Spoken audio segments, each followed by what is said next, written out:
Yes, sir. Super excited for him versus Core JJ. You know, Bard and Karma very highly prized as these support champions, so we do expect those to get some priority as well in the picks and bans. Karma already on the list, and we'll see as they go through. The Orianna being banned here. Now, you know Ryze, as far as mid lane champions, also going to be super highly priced, especially for Team Liquid, especially for Quid.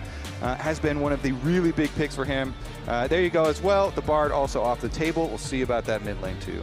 Yep, 3 out of 4 bans here at the start of things. Focused on that bottom side, getting rid of those powerful supports like you're talking about, removing the Varus, Orianna, just that staple ban, and there's some respect right now from C9, banning out the Akali, making sure that TL can't just slam that down.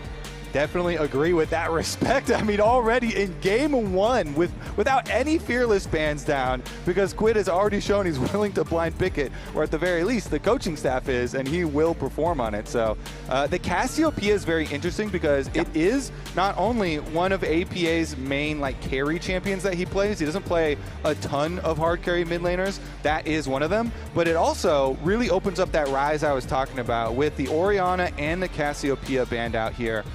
You may be now leaning even more heavily towards that Ryze. Nocturne's a good early pick because it can shut down pretty much any type of side lane champs that you're looking for later. Like Ryze. Like Ryze. And it combos really well with Nico engages and stuff like that. So you can do some attacking of side lanes and also look for some hard engage. Well, it looks like Team Liquid are not afraid of that Nocturne pressure there in the side, as they will first pick the Ryze for themselves after removing the Ori and the Cassiopeia like we already talked about. He's getting in the zone.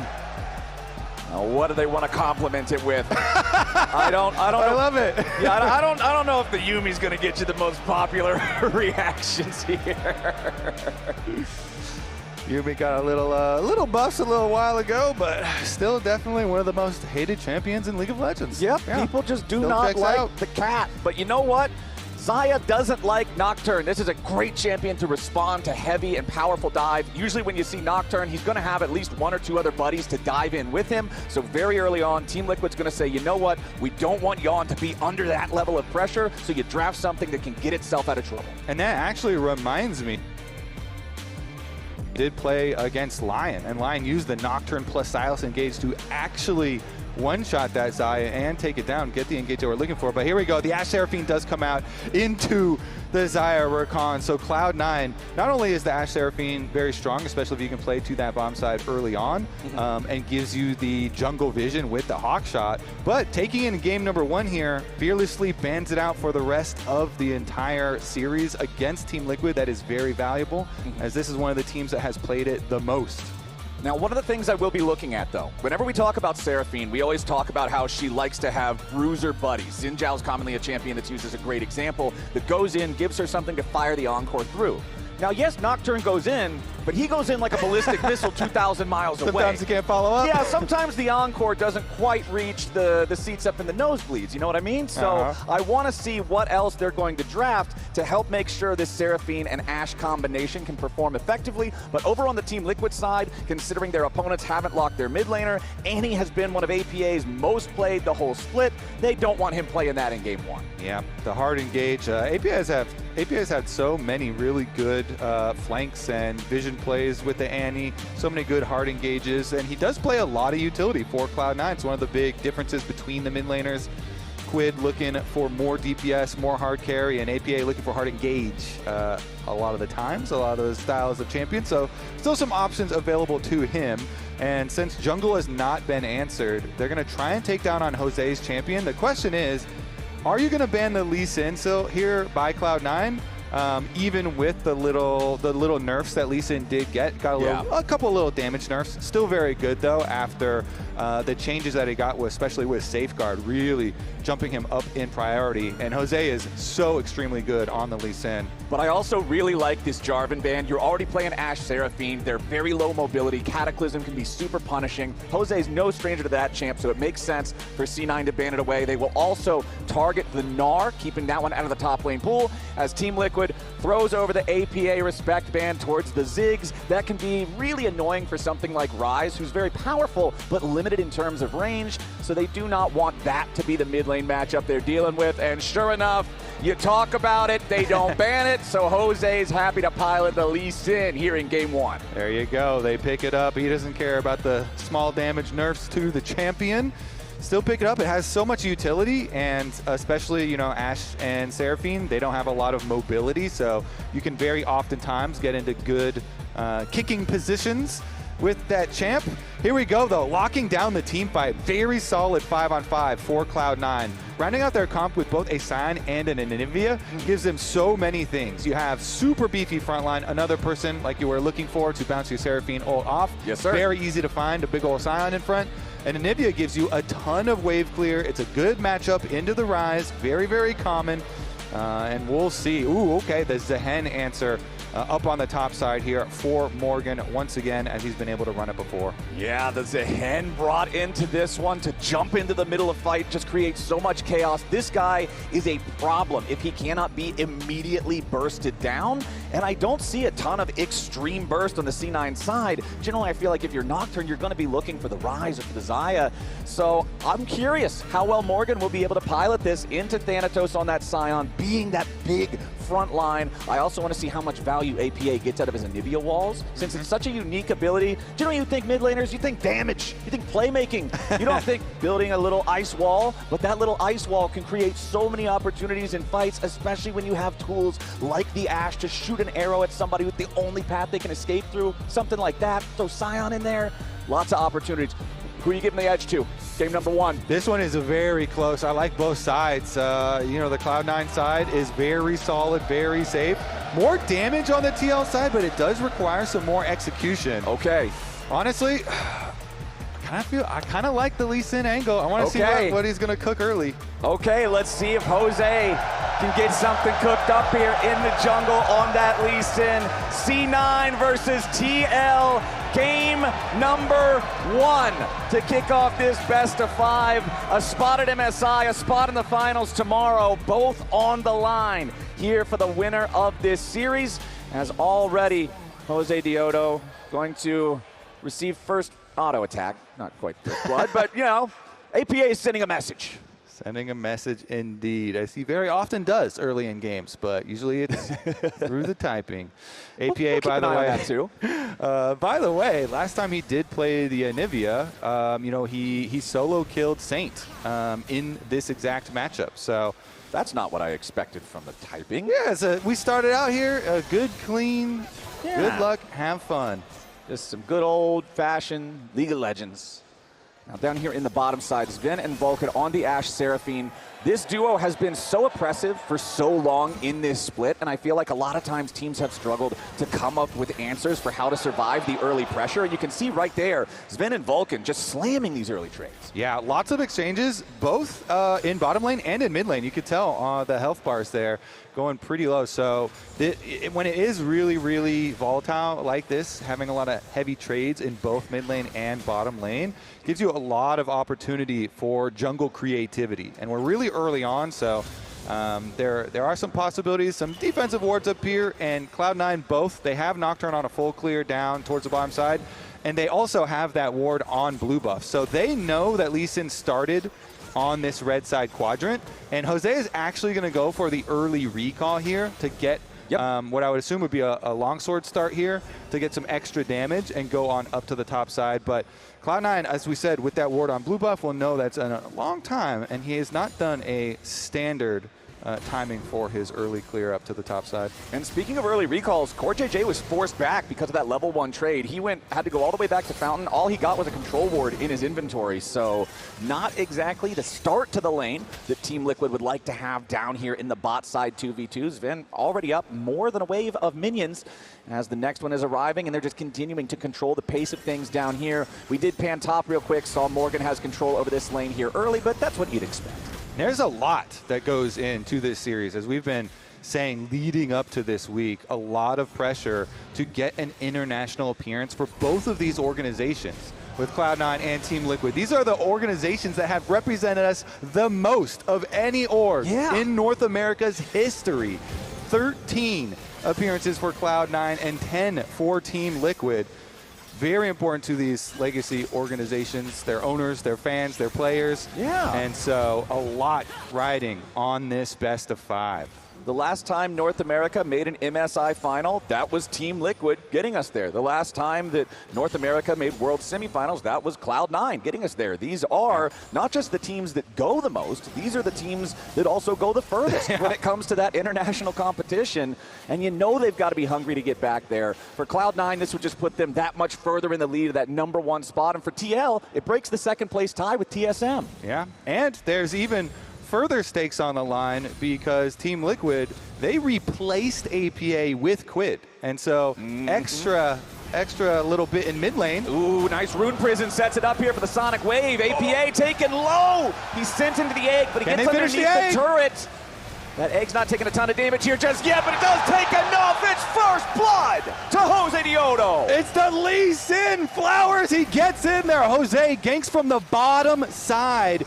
They know that he cleared bottom side first, but he did that recall into longsword, into back from the top side, and so he wraps around. Jose here is able to get the gank onto APA, and since APA thought he could walk it off since he had egg, he did not invest his flash. Back to live, though. We have a solo kill up here in the top side. Thanatos gets taken down by Morgan in the 1v1. Thanatos, our top laner, who has ruled the top lane all split long, was not ready for the Zehen. They're lying down the TLAW in game #1. Flowers, first blood in mid lane, solo bolo in top lane. The early stage is going quite well for this Team Liquid squad. And their solo laners are both damage-heavy carries here. So your side lanes will be interesting. Since Cloud9 are running the Nocturne and Blabber has been farming up, looking for his level 6, fairly soon. But we'll see what that ends up looking like later on. Cloud9, of course, they're pushing bottom lane again, so they should be able to do the dragon, no problem, even after mid got killed. Jose, though, look at that Lee Sin on the minimap, wrapping around. He was looking for a little bit of action mid, but with the very safe play from APA, you see him hovering. He'll just back off. So no dragon start for Cloud9. And as we wait to see where the action happens next, make sure to tune into the grand finals tomorrow, where drops will be active on Twitch. You can watch the series on the official LCS channel or any eligible co-streamer to earn a Glorious Champion capsule and an LCS Renekton emote. So make sure you remember to tune in. One of these two teams will be playing in that one up against LYON, who will also be hungry to fight their way to another title, to the opportunity to represent at MSI as that #1 seed. As C9 are starting up the Dragon now. Blabber level 6 on the Nocturne. Here's your immediate Grim Deliverance from Morgan up in the top side just to maintain more control over the wave and force Thanatos back. Blabber and the rest of C9 will not be challenged just yet here with the Dragon. They've already secured the objective. Core JJ and LYON are approaching on the flank, but C9 is already out of danger. All right, Cloud9 sticking to the plan. Stick to the script. Stack those dragons. You are a team fighting draft here. You have a very solid 5-on-5 for later. So you get these dragons early, be able to stack them, be able to draw the Team Liquid squad to you to a front-to-back team fight, make use of your Ashe Seraphine. We'll see if that will be effective. Of course, Cloud9, they do have some other options. Sion Ultimate, very good for some of these rotations between objectives, between side lanes, as well as the Nocturne. And so we'll see if they end up getting some picks with the Ashe Arrow or some of those extra ultimates. And Blabber trying to remain consistent in farming here on Nocturne is the most important thing. Keep your farm up. Keep the pace of not only your objectives, but also your experience. And we'll see. He's going to probably have to go back for another base before he sets off his ulti, but right now he's actually hovering around before he finishes up with his next clear. I do always want to see those first Nocturne ultis be effective, right? That early cooldown is so annoying if you don't get the play that you're looking for.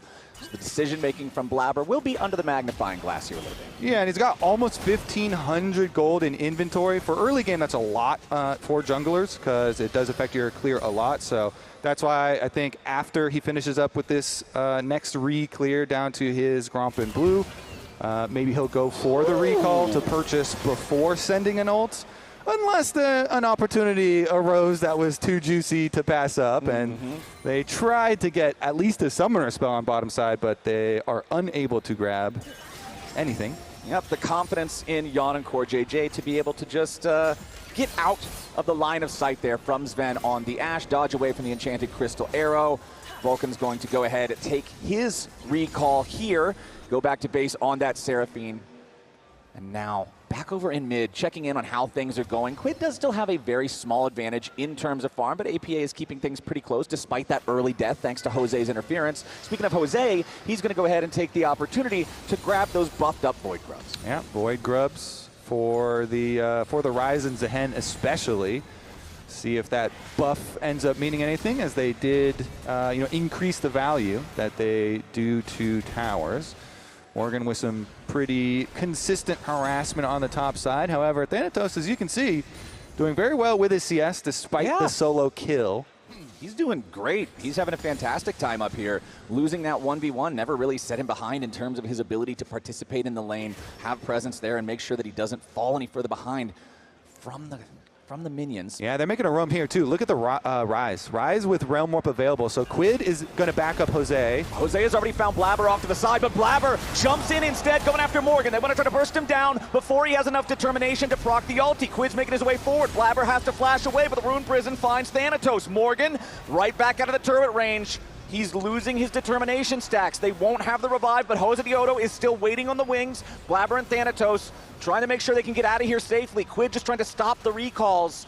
They're losing a lot mid right now for this. So Team Liquid, they committed 3 people top, and they're really trying to get something out of it. The teleport is eventually used mid, and now they're going to continue the play. Yeah, Team Liquid knows they spent a lot up here. They got to get something back for it. Resonating strike onto Thanatos there, but Team Liquid won't get it. C9's top laner gets himself out of danger, and all the time that TL wasted means the early gold lead they had from their kills has disappeared. Yeah, APA got to push in mid lane there, get a turret plate for the Anivia. They are still going to push on top side, so they are going to deny Cloud9 some of these minions on top side, and committed a lot of time up there with 3 people, but thankfully for Team Liquid, they did at least have the teleport for Morgan to then go soak up the extra wave towards mid.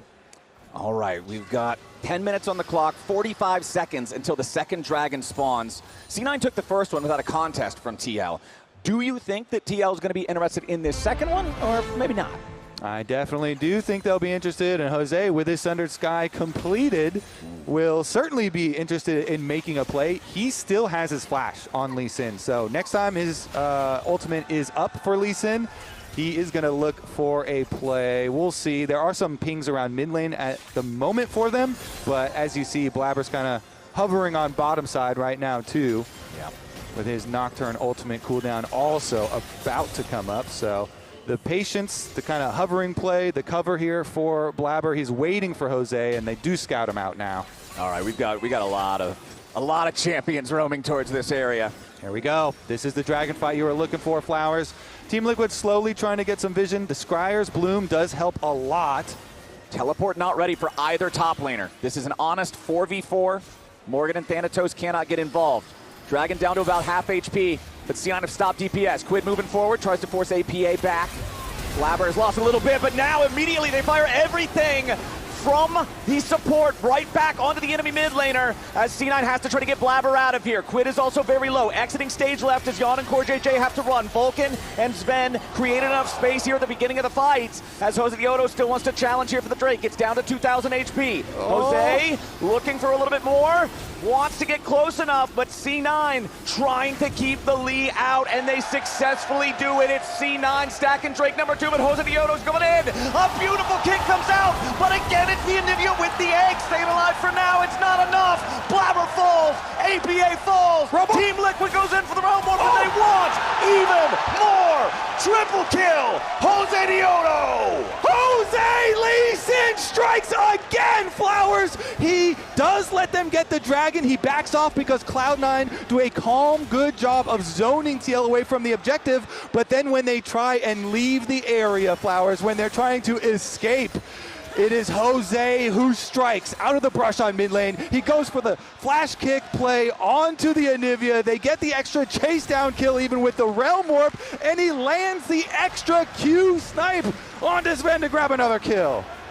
And the let's go Liquid erupts from the crowd. TL might have lost the dragon, but C9 really lost the fight. That's a 2,500 gold lead for Team Liquid now. This is why we had that respect for Jose on the Lee Sin still, even with the nerfs. Still have your eye on it, still a little wary. And let's take another look at this. So Cloud9, they do a good job of zoning away Jose from the actual objective. But then after they're trying to leave the objective, they still have CoreJJ in the Dragon Pit. So here's the start. Jose gets him an egg. It is critical that CoreJJ as well comes from the Dragon Pit to also get that double knock-up. Knock up the Nocturne as well, and so they get the chase down kills. Cloud9, they thought the job was done, but the job's not done until you get the escape.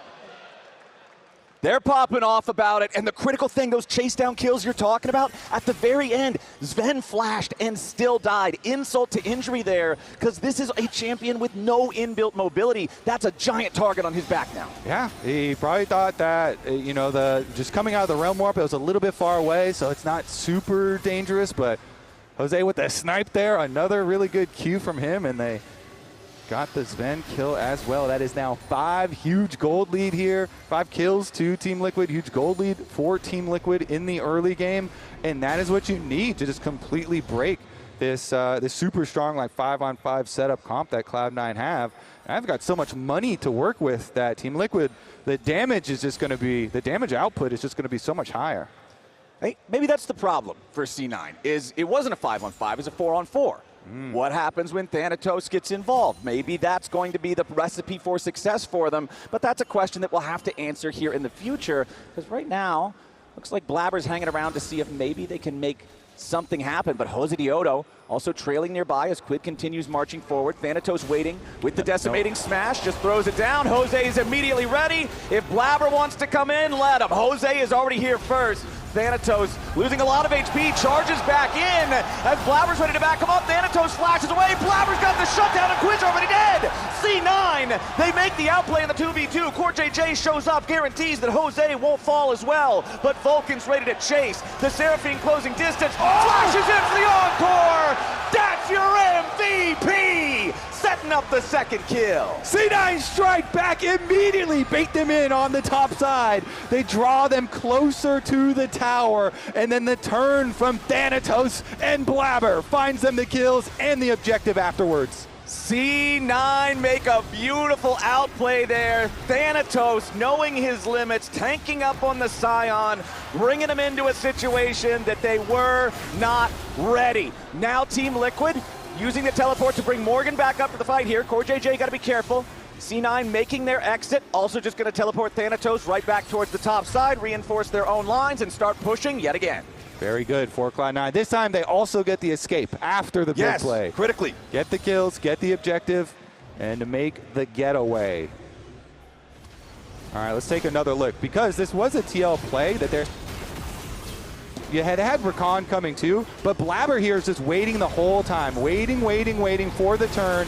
And even though they're not in tower range, Santos still gets the turn, ultimate, and then he flashes away to make sure he did not die. Blabber also flashing away from the re-engage. And here comes Vulcan, the MVP. He's going to barely tag on the edge, this ultimate. Jose tries to step out. He thought he was all the way out, but his heel, the edge of your foot there, still in range. And it tags him, and they get the extra kill. And this is, considering the outcome of that last play, this quote here from earlier in the split is pretty funny. Yeah, I mean, Vulcan literally said, I don't want to live in a world where Jose is MVP. And he made that true by earning MVP himself. Took it away from Jose. And in that last play, also took away his bounty. Now it's the next dragon already live on the map. C9 with a 2-0 Drake advantage so far means they'll go to Soul Point and really create a serious moment of pressure for TL at every dragon in the future. TL obviously knows this, so they've got the early setup on the bottom side river. Jose already taking down the dragon as Morgan makes sure that there's security through the bottom lane entrances to that river. CoreJJ also watching through the enemy jungle. So TL is going to get this one. C9 will just let it go. Yeah, and meanwhile, the Scion is just pushing on that top tower, so they are getting paid up on the top side of the map. Meanwhile, play towards mid lane. Not going to result in any deaths, but Thanatos farming plates. Pretty close game here in game number 1 of our penultimate best of 5 here for the Spring Split. Team Liquid still with that very modest gold lead. The Dragon advantage for C9. The Rift Herald, I still want to see what use we get out of that. I feel like these days you see many more Battle Heralds than you used to, so that might be one of the plays. It's actually such a fun objective. Definitely so appreciative of the balance team, of the league team making those changes. And turning it into not just any other normal objective that just kind of sits in the pit and you take it and, you get some random buff or whatever. Like, okay, cool. Having an active that you can actually use to change team fights or produce a lot of comedy, as we've seen people drive the Some Rift people Herald. do not know how to drive it. That's definitely true. So it's definitely one of the best, changes to objectives I think that they made for on the season's change. So we'll see what's in the future as well. But currently still holding on to it there for Blabber because, as you say, very popular to use it in team fights to be able to get someone out of a bad scenario or even make an engage for yourself. Right now, looks like everything's just going to take a nice and slow pace for a little bit. Our top laners have switched down there to the bottom side, while the mid laners have been assigned their wave clear duties that AD carries often end up having around the mid game. 19 minutes on the clock means that we've got still over 3 minutes. Hey, we got the FlyQuest guys hanging out in the audience here today. They made their road trip out here, streaming the whole thing the other day to be a part of the finals. Come see what's going on. And now I'm curious, Kobe, where do you think we're getting the next action happening? And even more importantly, who's starting it? Yeah, I think it's got to be a side lane play here. I mean, you've got a Nocturne in the game, and you have these towers getting to the breaking point on the sides, getting quite low. But as I say that, Lee Sin is hovering mid, and there's about 3-4 pings from Team Liquid. Jose wants an angle for a Lee Sin kick, and you can see the pre-existing ward. There he goes. Oh, but the Sonic Wave doesn't collide. Very, very fortunate for Sven there. You can see Vulcan even fired off the Encore just in case to make sure they couldn't full send after his carry. And now CoreJJ backs away. He even already popped the quickness, ready to follow up on that. So both support ultimates down now. Yeah, everybody in the game was so ready for this play to pop off in mid. And so they're popping ultimates, but now neither support, as you say, with both Core and Vulcan, using them, kind of expecting the actual engage. But because it didn't happen, Anivia just gets the push top side. I think Ryze will get there from most of that wave. But if it is not a cannon wave, going to drop a few of them and also allow Anivia a little roam timer. There goes Blabber with the Herald. Will be a more standard looking Herald. Yeah, that's about as standard as you can get. You ram it into the tower and then walk away. So they'll get some play money, but that's about it. Paranoia now down, though, as C9 have found a target. They want to go after Morgan. He goes over the wall there with a Grim Deliverance, getting himself away for now, but he's already down to 100 HP. Oh! And it's 100 too much for C9. Jose shows up and says, not today. They get him out. They get the safeguard. They get the kick. They get the peel. Now you're trading mid lane for top lane at the moment. Ryze thriving in the side lane there. Quid is very rich, but mid lane. Okay, Sven's gonna be careful now. Flashes away, staying out of danger. APA can't stay the same as the Crystallize. He traps himself on the wrong side of the wall. He can't get away from him, and Team Liquid get the enemy mid laner yet again. Egg down, and that plenty of time for Quid to finish up topside. He's roaming down. He's stealing Raptors while the rest of the team finishes up the mid lane. So no, not only did Team Liquid get the kill, but they get the top tower and the mid tower here. Now already Blastconing in to start the Baron. We're only 20 minutes, 21 and 45 seconds into the game, Flowers. That thing's gonna melt. Yes, this Baron is already down to half HP. Blabber is hanging around nearby. Control ward over the wall. Team Liquid gonna clear that one out of the way. Control 2 ward seconds still on his up ult, there. 1 second on Blabber's ult. Blabber's ready to go in, he does it with the Baron, but no! Daejeon has the secure, and Blabber falls right after. Now you got the Realm Warp coming in, it's Quid with the flash into the Ruined Prison, and Sven goes straight to jail. Do not press go, do not collect $200, this man is out of there, and Team Liquid, they get 3, they get Baron, they get the whole damn thing. That's truly going to break this game open, Flowers. Team Liquid now have so much pushing power. They already had the Grubs buff, now they're going to have the Baron buff. Let's take another look at that play. You can see in the picture-on-picture they're getting more tower money, but Blabber's ult cooldown was ticking down to 1 second. It barely ticked over right when the Baron was low enough to go. So he was spamming that to go in to try and get the flip. But TL, not only do they get the flip, Flowers, but they get the chase downs as well. So much extra money in addition to the Baron to empower the split push for them. Get some more turret plates, get another dragon for themselves. Yeah.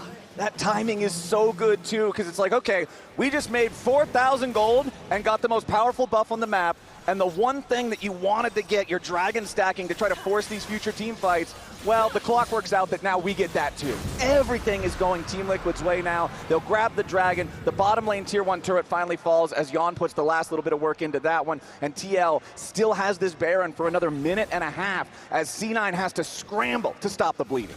They certainly do have to scramble. They need to scramble some money together too. Yeah. For their carries, especially mid and bottom here. Both Quid and LYON, 2,000 gold ahead for Team Liquid with their respective roles, and it is looking very good. Full level for Quid on top of it, and LYON's got 2 full levels. So in addition to the 2K gold, the experience is also very valuable. And that's not just Rod of Ages level. They both have Rod of Ages. They're both 10 it's stacks. even. That's a real homegrown level. Nothing made in the Rod of Ages factory. This is the real deal here. He farmed that out himself. Yes, sir. Jose Daejeon, though, once again lurking in the brushes.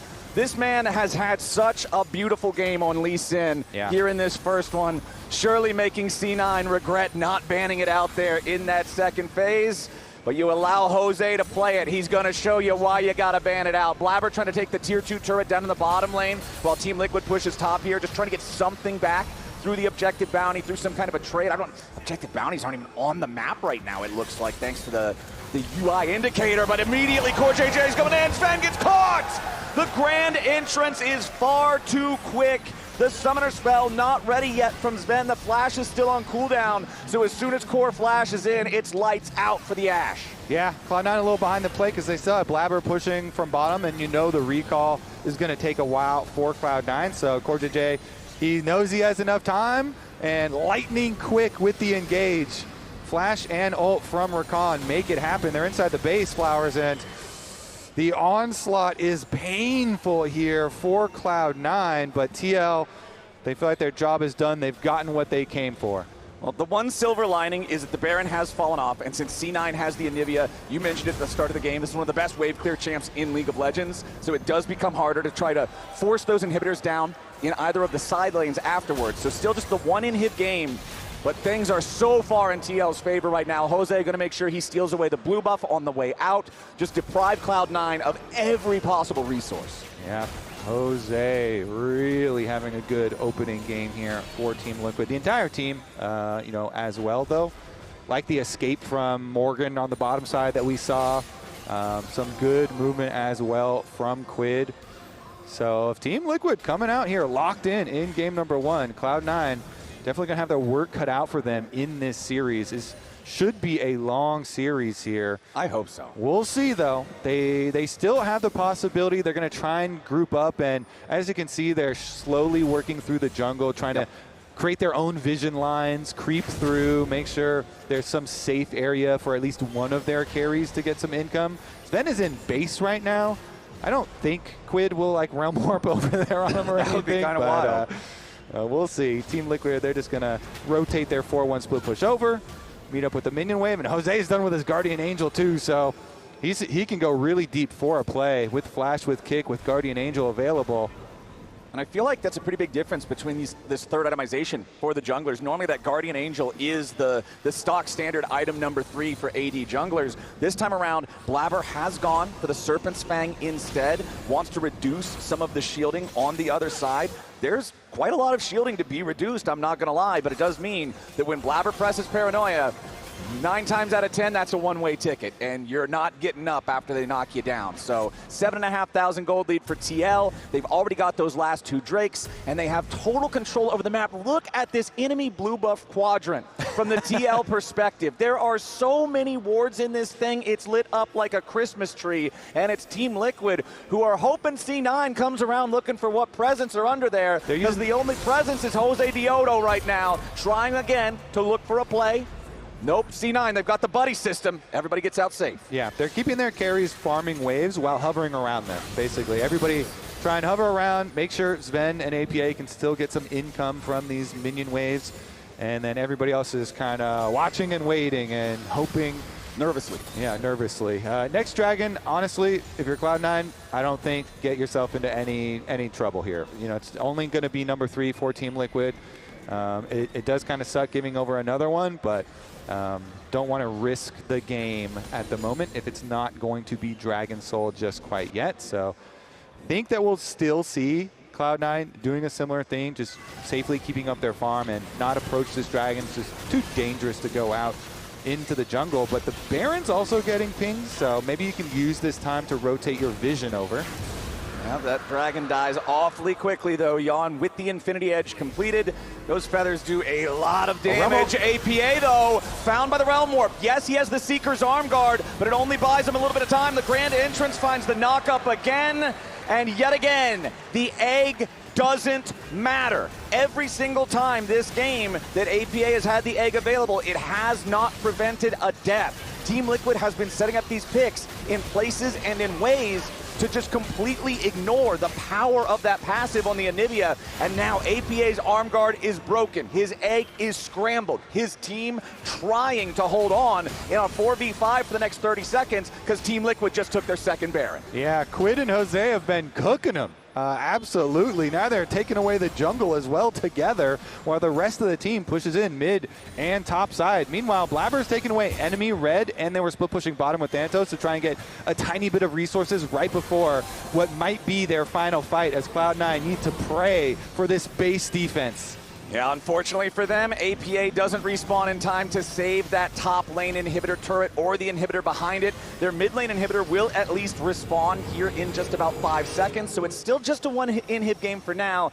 But the problem with that, Mr. Kobe, is the Baron still lasts most of its duration right now. 2 minutes still to go. Team Liquid takes their recall, they make their purchases, and I feel like they've got to be looking for the throat. Yeah, at this point, Team Liquid have been picking Cloud9 apart, but there's one more opportunity. Okay. This Dragon Soul that's about to arrive. You got to pray and you got to look for your moment here for Cloud9. Because if you give over the Dragon Soul as well, Mountain Soul on top of all the individual mountains they've already gotten, seems like that would just be the final nail in the coffin. It's already difficult with the item lead that Team Liquid have, but you're going to have to choose your moments before it becomes inevitable. Well, that inevitability is creeping ever closer. Team Liquid will go ahead and take the last tier 2 turret from the Cloud9 side, knock that one over without much resistance, as C9 instead choose to draw their battle lines around their base, around their remaining tier 3 turret. The mid lane inhibitor has also respawned. Morgan applying pressure to the mid lane while everybody else tries to get the wave shoved up bottom side. APA using the Crystallize and the Glacial Storm to keep that minion wave at bay as best he can. Remember, this Anivia does not have his defensive tools available. APA must be very mindful, particularly of Jose Diodo, who has that Guardian Angel, has the flash, can make the play whenever he lands one of those sonic waves. C9 has got to be ready for the snap engage coming out from TL. Team Liquid, they've been controlled this whole time. There's only 2 minutes on the clock, Flowers, for the Mountain Soul arrival, but they're finishing up with the base very quickly. I mean, the tower's already at 50% HP. Yeah, we might not even get there. Tier 3 turret, already below half, like you say.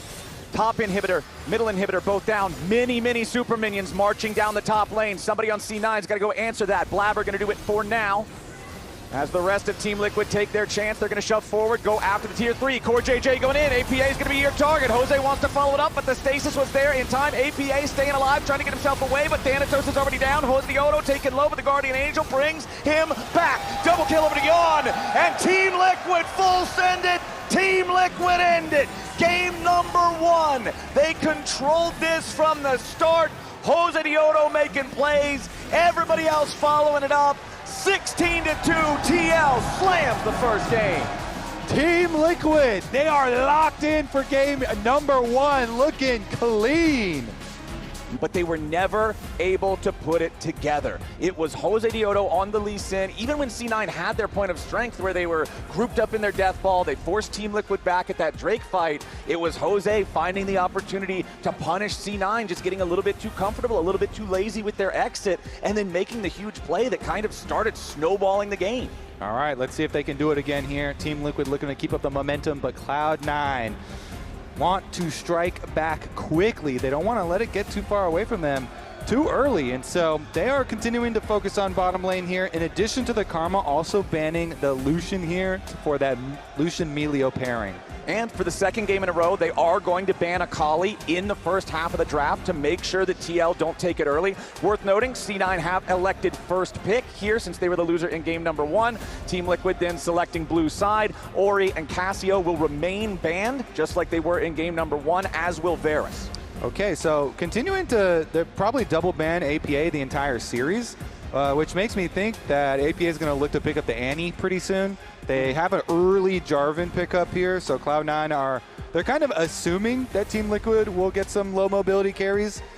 First picking the Jarvan, I mean, usually you want to pick it into carries that are not going to have dashes and be too mobile.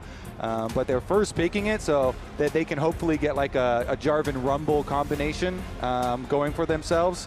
And if they see the Caitlyn and Bard here, maybe they do throw down the Rumble early on here to complement Blabber's Jarvan. And remember, Bard was banned in the first set of bans in game number 1, so now him going through into the second game, we'll see how much they can get done with Core's Bard. Over on the other side, not only is this Jarvan take a good starter for pretty much any composition here for C9, but remember, it was also what they chose to ban away from Jose in the second half of that draft instead of the Lee. So Lee's gone for the rest of the series now because of Fearless, and they'll also be able to deny the Jarvan with this pick of their own. So C9, if nothing else, they're playing for the long con here with the Fearless jungling, as they will lock in the Nautilus. When you have some immobile enemy carries, Caitlyn's got her net, but if you drop a depth charge on her, you can catch her even from that range. So we'll see how effective Vulcan can be on the playmaker. Yeah, they have some good dive already and things to hold people in place for Ziggs.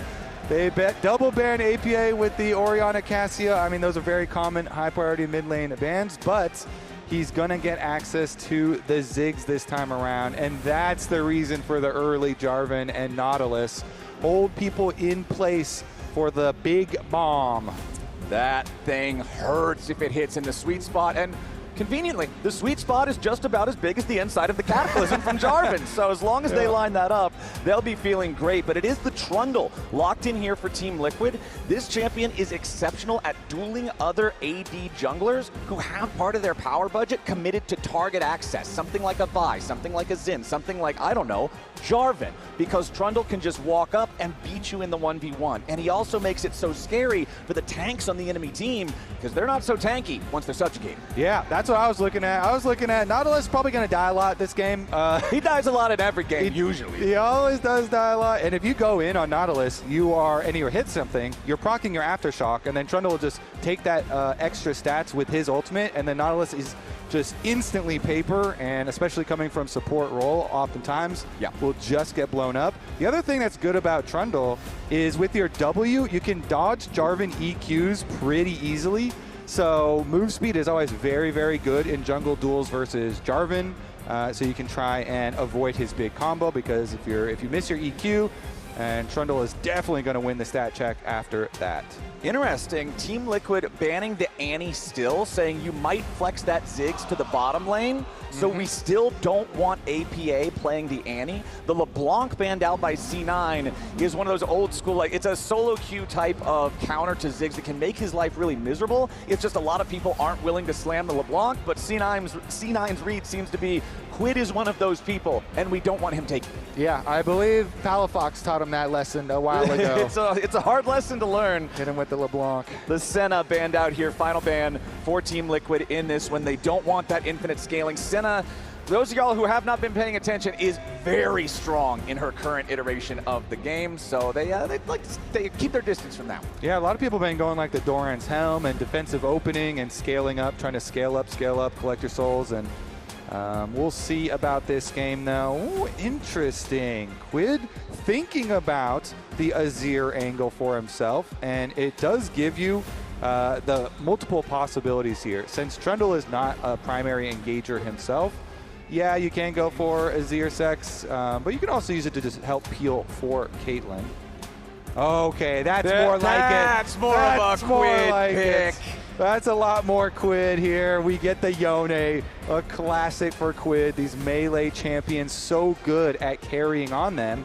And if you do have a Bard on your team to be able to get Bard ults and set you up, then you can hit some large Yone ultimates.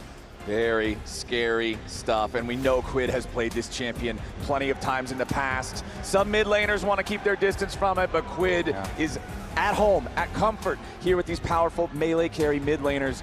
Over on the other side, the C9 Cop, there's the Rumble that you were talking about all the way back when we first saw the Jarvan, the spicy hot pot combo that is very often picked together, will be picked together here again in this one. And since you're having Jarvan and Nautilus both go in, Ziggs is firing from a mile away, Rumble's got Equalizer from distance, they want their AD carry to also participate from a distance. Deadly Flourish, Curtain Call, they'll lock the Jhin for Sven, but the final pick of the draft for Team Liquid is Ornn for Morgan. Yeah, some good engage here to put more pressure onto the Ziggs and Jhin, especially.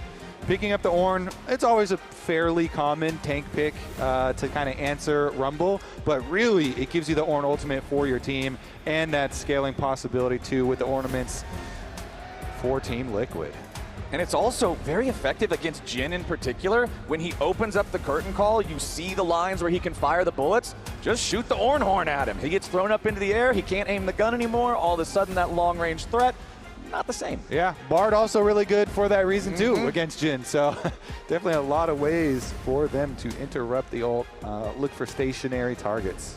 Okay, so let's talk C9 game plan here first, because they're the team that's behind. They're the ones who don't want to have to be put in a spot where reverse sweep is your only answer. What kind of plays do you want to see from them early to tie this one up? I think Blabber has a lot of opportunities here with Jarvan. You can put pressure on Quid maybe, open up some room for APA to take over with Ziggs, the classic for him. And how about on the Team Liquid side? Is it just the Jose Dioto game again? Because Trundle's got a lot less playmaking tools than Lee Sin does. I'll be looking bottom lane for Jose. You know, if you have a Caitlyn Bard, then oftentimes teams will try and like gank for that lane, gank for the Nautilus to crack your Caitlyn Bard, and they're actually going to gank mid lane first here in the opener. Jose Dioto going to walk straight back towards the turret as Quid exits all the way through the side. He knows that there's nothing meaningful Jarvan can do to him at level 1. You just can throw a flag, get an auto attack, that's about it. So it's safe to walk towards him, maybe not safe to walk the other direction, and surely enough, it wasn't. So what could have been a spicy level 1 just kind of fades away.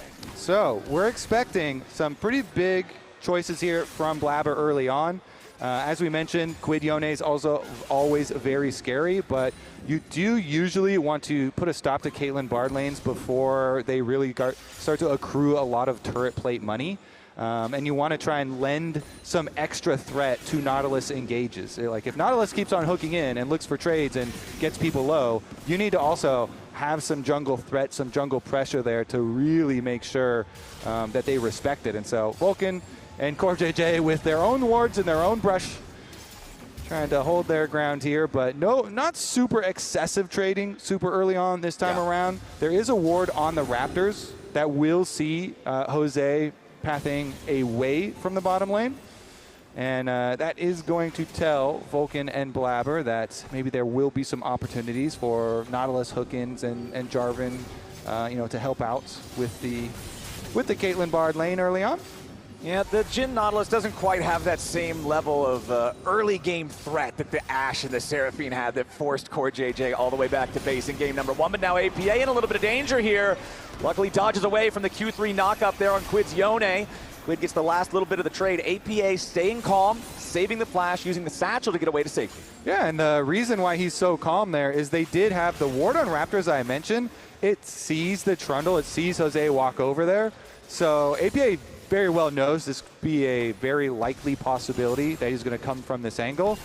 And so he kind of just sits it there. No summer spells, as you say, doesn't panic.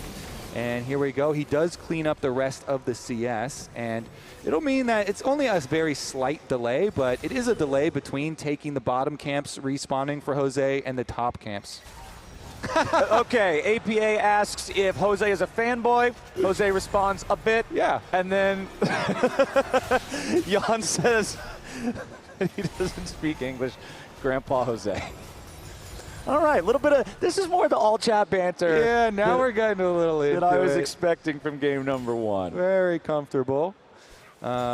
Again, yeah, APA saw him with that Raptor ward, so he was also trying to use his time a little bit and then provoke him with the chat as well. Yeah, we'll see how much of a distraction that ends up being throughout the game. Jose Dioto clearing out his topside Scuttle Crab right now. Yeah, it also is a reminder of game number 1 where Jose was a very successful fan of APA in the mid lane. Oh, he was with the biggest Lee Sin. He was maybe too successful of a fan.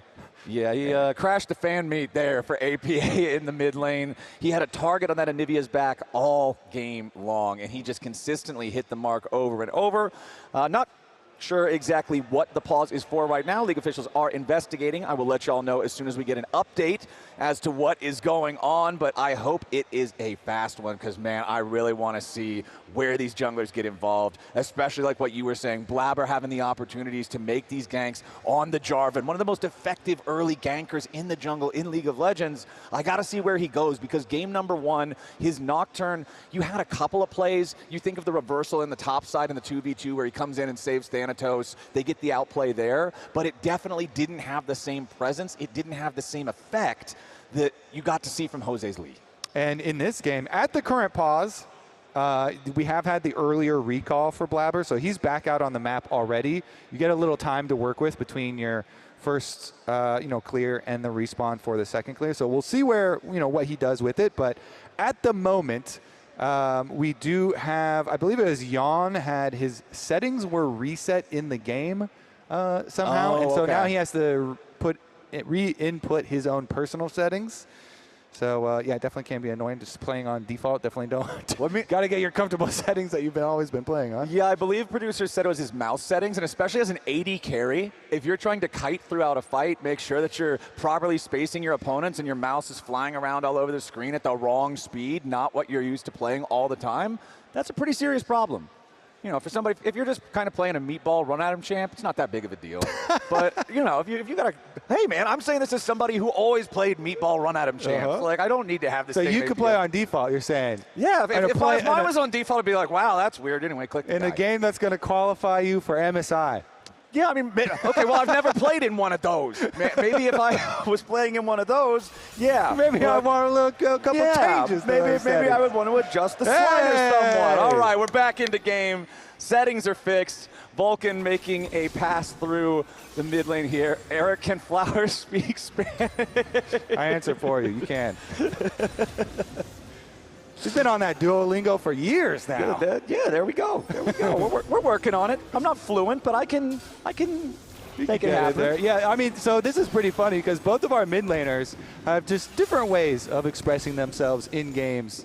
Usually APA is on the keyboard typing, but Quid has his own thing where he does a lot of IRL emotes, which is equally as enjoyable for a lot of people. Or in chat, you can let us know which one's more enjoyable because Quid's always doing dances and emotes IRL versus the APA all chat, getting in there and getting some interesting conversations going, Flowers. All righty. I hope we get a little bit more of them here. In terms of the results of our fan poll for who had the better draft, it looks like about 2/3 of our fans say that C9 came out on top in this one. So we'll get to see if they're right here. Because, you know, win or lose, you can always just blame it on draft. I mean, I love it because people also will always blame, why did you give X player their best champion? And you can say that for APA Ziggs. People do that all the time. Why did you give him Ziggs?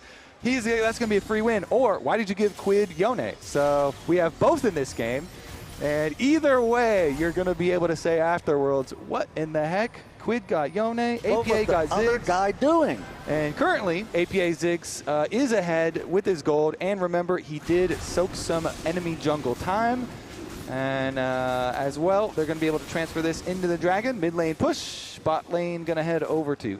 Okay, C9 with control over the bottom side. River, very reminiscent of game number 1. Remember that first Drake in that one was secured with no contest from TL, who would then follow up taking the grubs later. So we'll keep an eye on Jose, see if that's the play he wants to go for here in a couple of minutes. But a nice early Drake for C9. They'll always be happy about that one, as LYON is still just left in the bottom lane here to keep on farming. Quid making a rotation up towards the top side, though. They might be looking for a potential play onto Thanatos. He does have the ward and the pixel brush, though. Fires off the Electro Harpoons, keeps Jose Daejeon away from the last hit on the ward. You're not going to make a play on Thanatos. He's going to make the play on you. Just turns it right back around. We're trying to gank the top laner. Oh, now you're going to lose your crab, buddy. Yeah, Thanatos is chasing Jose all the way out. Blabber's coming up behind him. There's the equalizer into the Mega Inferno Bomb. Flash don't matter. Jose's cooked. First blood over to C9. You don't gank Thanatos. He ganks you. Beautiful, man. Thanatos saw him in this pixel brush, walked him down all the way to kill him at mid-lane turret. Get the hell out of my lane. You gotta think twice before you gank him again now, Flowers. Yeah, even Jose says, ouch. That's not a good experience there. The Trundle gets punished. Yeah, really good from Thanatos to recognize he can just walk him down too. And now you got the flash off of Trundle. So we mentioned, oh yeah, it's really good for Trundle to be able to use move speed and like dodge a Jarvan EQ. Guess what? Blabber's the level up on you has Cataclysm as well, and you don't have flash. So he could trap you, Jarvan. And by the way, Jarvan doesn't have to stay in the Cataclysm. You know, he can trap the Trundle and then EQ out of it and leave you there burning to the assuming the Rumble is there. So there's definitely some options for them to play with. Cloud9 with a fairly healthy 1,000 gold lead in Dragon. Yeah, C9 feeling good about things here. So far early, 45 seconds until those Void Grubs spawn. There are still the wards in the top river area from C9 that will be fading right around that time, though, as Thanatos maintains absolute control over the top lane, crashing the wave into the turret. It's the general pattern of play the tank into Rumble. Well, early on, you kind of just have to take the losing trades, play carefully, until you get Kanik Rookern, and then you just don't care nearly as much. Yeah, and it's a kind of a similar quiet story for mid lane where APA Ziggs, like the Ziggs is always going to have this extra possibility of plays around mid lane, and we just saw it with the jungle being pushed towards mid. Guess what? APA Ziggs' ultimate damage was very meaningful in getting that kill, and he can do it from a very long range. Meanwhile, the Yone does have to really focus on the wave a lot, and we've got some support roam timers here to work with, but yeah, the Ziggs gets to push waves very quickly. You get to push a little first, you get a little bit of extra time, and you have a lot of range. Now, though, he has teleport, so Ziggs can teleport back if they want to contest this grubs. They do want to contest the grubs. Ooh, and Blabber wins the smite on the first grub. Now Jose's got to try to get away, but the Cataclysm already comes down. There's the equalizer. Blabber flashes back out. Jose Daejeon kept safe there at least for a little while thanks to the Tempered Fate. And now it's Vulcan in the middle of everybody. A massive fate sealed. Quid just cut them to ribbons. Team Liquid with the major play from the mid lane. They wanted to continue to punish the Trundle with no flash, just like we were looking for with the Cataclysm Flowers. But Blabber does use the EQ to get the distance, then goes for Cataclysm, has to flash out. In the end, we're going to look at bottom lane instead. All right, LYON trying to evade the curtain call here. Wow. Sven, ooh, he misses the fourth one. And the flash from LYON to escape the dredge line means he lives to see another day. But yeah, the fight on top side, they really want to punish Jose with no flash. Thankfully for Jose, Core JJ is also there with the roam timer, and the Bard ultimate buys him so much time, as well as the magical journey, which he was able to use afterwards to survive and get out of there. So here's another look at it. Yeah, they think they've got him cooked, right? Okay, he's burning down in the Cataclysm. CoreJJ, though, buys him the time. It nullifies so much of that damage. You saw Ziggs, ultimate as well being used. And then Quid actually caught the Ziggs, too. Ziggs was trying to use the jump to get away there, as well as burst down Jose. And Quid comes in. He's going to be the beneficiary. Gets a bunch of gold here onto the Yone. And we were warning. You get it? 나이스! 뭐야 이거? That's the look on the face of a man who just made a 3-man Yone ult. You can see the coaches behind the scenes for TL feeling the same way. What a massive turnaround. Yeah, go look up Quid Yone LCS highlight, and it's actually one of our most famous plays that we have from him. So this champion and Quid, very dangerous combination. We'll see if Team Liquid can use that to their success later on in the game, but him getting at least one of the last hits there, as well as picking up a couple of the assists, and big play for him to wrap up 3. Nice ult. I mean, it was a good denial from CoreJJ. Like, CoreJJ had his back. If it wasn't for CoreJJ's Bard ultimate, then yeah, the Ziggs ult definitely would have roasted up Jose too. But that's the planning, you trust in your teammates, and they knew that they had CoreJJ there on a timer as well. So good use of the Bard denial by Team Liquid. Cloud9 right back to objectives though, right back to business as usual for them. They will take that second Drake. Again, no real contest coming from Team Liquid. Sven took a chunk, but that doesn't really matter a whole lot. We'll see if we get a fight for the Rift Herald here, but that's still 4 minutes away. Jose Otto completing the Trinity Force. And you touched on it a little bit, but yeah, Quid only got one of those 3 kills that they got in the fight. The other 2 actually went to Morgan, and Morgan now has the Kanik Rookern fully completed. So accelerating that Ornn a little bit further ahead now makes it very, very different in his encounters with the Rumble, using that passive shield to ignore most of the damage in these shorter trades. Yeah, super good breakpoint for him. Bot 5. Oh, here we go again. It's CoreJJ with a Tempered Fate right into the snap trap, but they don't have enough burst damage to finish him off just yet. Vulcan finally dies. Jose getting away. Subjugate keeping him healthy, and Blabbers in danger. Quid goes in after Sven, but he won't quite have the range to catch him. The Fate sealed. It won't matter though. That's still 2-0 TL, and C9 are again on the receiving end of the Team Liquid damage. Yeah, Team Liquid, another good counter from them. They turn it around. They do invest in teleport, so Quid got down to the bottom side, opens up a turret plate here at 4 APA and denying a tower, but he's going for another little chunk onto Sven. Sven still has double summoner spells, so he's not in threat of his life, but Quid was trying to force him to panic and burn at least one of those extra summoner spells while the tower plate is being taken. TL, though, another good little counter from them onto a Cloud9 play. They turn it around, they get some kills, and there you go. Talking about breakpoints, that Blade of the Ruined King done for Quid. Full build Yone. He's got his upgraded Berserker Greaves with the quest. He's got his Doran's Helm. He's got his Blade. With the plays he's already been making, Invade. It's only going to get worse for C9 going up against this guy as Jose Otto takes the Blast Cone to get away. Vulcan and Thanatos trying to find something here in the Team Liquid jungle. CoreJJ trying to catch up. There's no Tempered Fate available on the Bard anymore, but Morgan is now ready to collapse as Vulcan and Thanatos still try to continue their way out. Dredgeline finds a Yordle Snap Trap. Vulcan takes a bit of damage from that. Thanatos got to be careful here. Morgan summons up the Call of the Forge God. Thanatos with a flash away, makes sure that he can't be caught in the CC. But now Morgan goes forward, finds the knock-up, and Vulcan's going to be low yet again. He can't Spider-Man to safety. Tempered Fate cooldown comes up at the very end of the fight, but misses the target. It's still +1 TL. What an extensive invade. We ended up with 10 people there at the top of the map at 13 minutes, Flowers.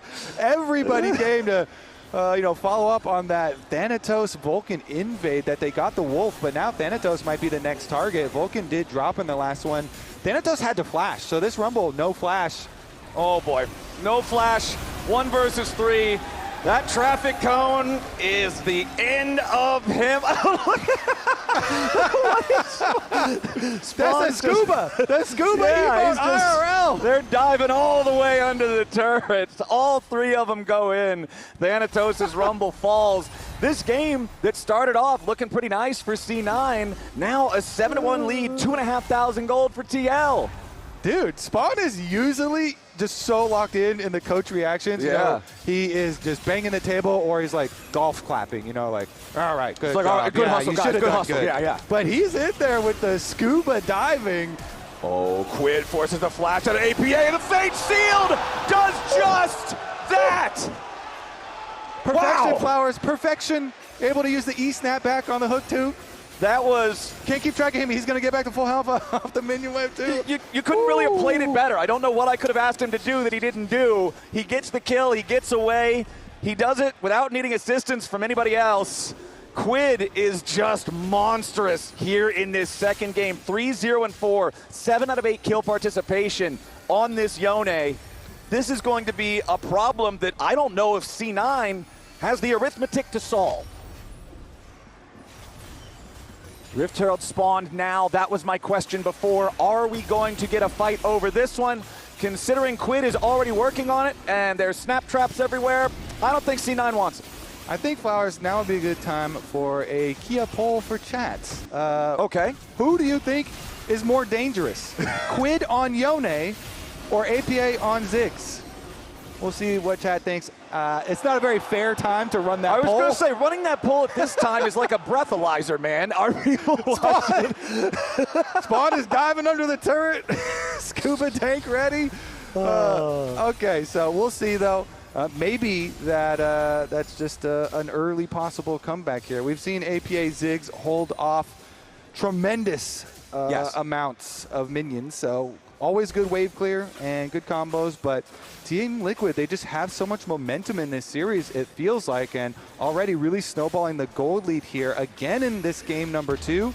Though Cloud9 do have 2 of the early dragons, and they're starting up another one, which they want to get here. Quid has teleport. He could join. Yeah, Team Liquid immediately tries to challenge. Core JJ throwing out the Tempered Fate, but he only finds the dragon with it. No enemy champions. Jose Diodo caught by the dredge line. Mega Inferno Bomb over the top, but not a whole ton of value. Core's the only one low. C9 on the retreat. Fate sealed. Once again, it catches APA. He tries to get out, but the call of the Forge God runs him over. APA is road killed, and he won't be the only one. Blabber dies next as Thanatos tries to fight his way out, but there's no way home. TL gets the Drake, they get 3 kills, and they are not finished. Sven tries to escape, but LYON chases him down with a 90 caliber net. A little bit more damage. LYON flashes forward here for the headshot. He's underneath the turret, but Morgan is tanking it for him. Team Liquid continues the chase. The shutdown back onto LYON does happen, but Core also gets the chase kill onto Vulcan. Team Liquid, 17 minutes into the game, 7,000 gold ahead. TL are feeling themselves, Flowers. They're flashing under tier 2 towers to go for dives after the objective. Here's another look at it where Quid just finished up on the tower on top side, and Yone does have the teleport to come to this fight. Here's an initiation, though. APA gets hit with the pillar just to slow down a little bit, and they're going to be looking at him. Look at Quid, though. This Yone, boom, E walks straight for him. The edge of the Yone ult clips him. They get the good chunk damage. Then also the Caitlyn ult damage, meaningful too. Get him a little lower, and Morgan was able to bowl him over. So LYON, Quid, and Morgan all combine with ultimates to take down the Ziggs. And they're just having fun out there playing League of Legends and looking like perfect reaction. That was an A+ fan cam, man. Now this is not an A+ position for C9. Blabber caught in his own jungle. The Rift is no longer safe, Kobe. No. If you're wearing a C9 jersey, you cannot walk outside of the base walls alone. You have got to be careful. Every single brush could have a Team Liquid gank waiting and ready to send. Yeah, Cloud9 up against the walls already. We're only 18 minutes into this game this time. Last time it took a little bit longer, but Cloud9 already are feeling pressed. Secondary tower in mid lane was already taken. There are objective bounties on the Rift. You don't like to see that early in the game. The yellow glow of shame around the turret. Or could it be a little hope?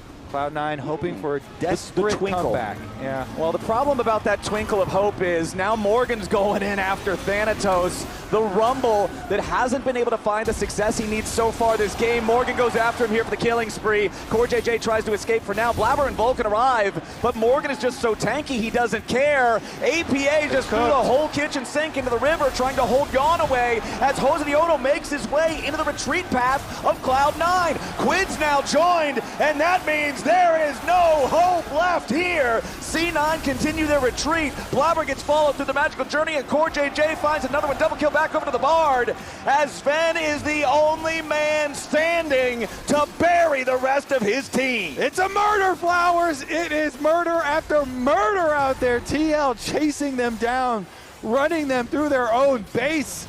Pre-20 minutes. 17-2. Team Liquid almost averaging a kill per minute in a professional game, in a series that will qualify you for MSI if you win it.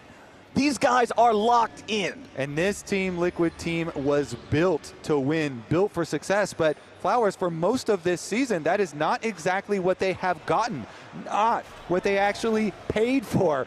Core JJ shouting out Cloud9 Classic here. They're always talking about beast mode, but Team Liquid, I don't think you're going to get any response to that because it's hard to all chat from the other side when you're down 10,000 gold.